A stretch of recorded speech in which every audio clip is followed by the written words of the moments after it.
Bonjour, c'est Thomas Porte, porte-parole du Parti communiste français. Nous sommes aujourd'hui avec l'invité de la semaine, qui est Marc Brignol, qui a écrit un livre en compagnie de Alain Riot et de Pierre Laurent, Le Front National, l'imposture et Droite le danger. Alors la première question, c'est pourquoi ce livre et pourquoi maintenant? Quand nous avons décidé d'écrire ce livre, c'était dans une situation d'urgence déjà, puisque le Front National était annoncé très haut. Aujourd'hui, l'urgence est bien plus importante, puisqu'elle est présente au deuxième tour. Et l'idée était de faire ce livre pour répondre à un besoin immédiat qui est celui de déjouer le piège fondamental du Front National, qui est une imposture. La droite se présente comme étant un danger, bien évidemment, et face à ce danger, elle prétend être un recours social.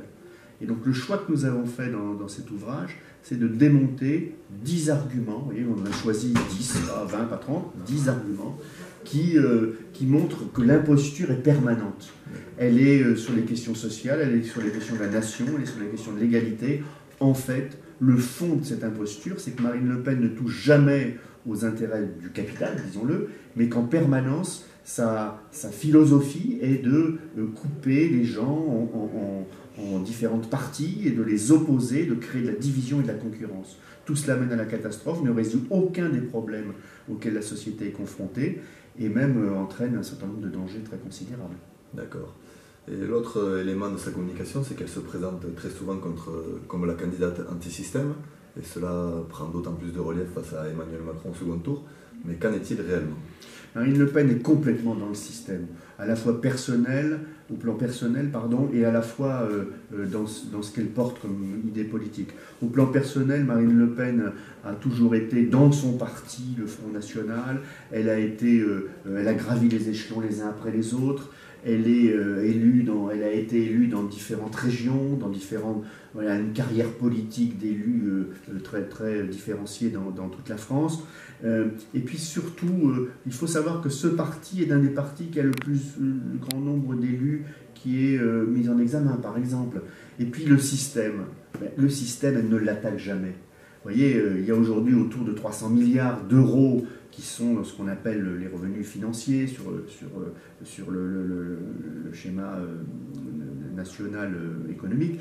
Elle ne touche jamais. Vous ne trouverez pas une réforme fiscale, vous ne trouverez pas des ajustements pour l'égalité, vous ne trouverez pas des avantages sociaux meilleurs, vous ne trouverez pas une réponse aux défis de la sécurité sociale, mais vous ne trouverez jamais dans ces mesures des propositions qui répondraient aux deux grands défis auxquels finalement la société est confrontée, le défi de la révolution numérique, est-ce qu'un immense plan de formation professionnelle, les recherches, etc., vous ne les trouverez pas, comme vous ne trouverez pas sur le défi écologique, qui est un défi considérable, vous ne trouverez non plus aucune réponse à ces grands défis. Donc c'est une supercherie majeure. Et je vais ajouter que finalement, elle défend en permanence les gros, elle défend le capital tel qu'il est aujourd'hui, elle défend le système en soi, puisqu'elle est allée voir des gens du système en France et dans le monde.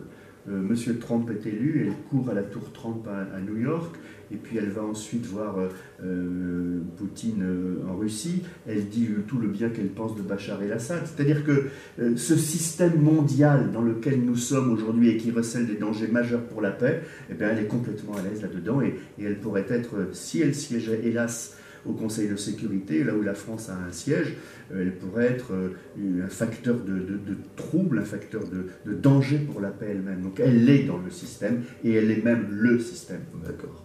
Donc on comprend bien que ce livre répond à une situation d'urgence, mais comment lutter efficacement et durablement contre la progression des idées du Front National pour ne pas se retrouver à nouveau dans les années à venir dans la situation dans laquelle nous sommes aujourd'hui? La lutte contre le Front National avait commencé par des enjeux moraux, j'allais dire. Ceux-ci, il faut bien sûr les continuer, je ne les oppose pas au reste, mais il faut aller plus loin, il faut démonter effectivement l'ensemble de ces propositions, donner les clés de compréhension de ce que ce populisme représente. Et puis je pense qu'il faut aussi, par-dessus tout, faire grandir l'idée d'une possibilité de changement réel en profondeur. Je crois que ces idées de division en permanence, de concurrence exacerbée entre les salariés, entre les peuples, entre les Français soi-disant et les immigrés soi-disant, volontairement j'emploie ces mots, que tout cela mène nulle part, voire à des grands dangers. et qu'il faut faire grandir l'idée d'une perspective politique basée sur la solidarité, basée sur la justice sociale, qui permet une grande réforme fiscale ici, qui permet de la justice là, qui permet de donner des droits nouveaux aux salariés, qui permet de donner des droits nouveaux aux citoyens dans la société, pour qu'ils puissent sentir leur capacité à prendre pied et à prendre la main plutôt sur les événements et sur les décisions qui sont prises.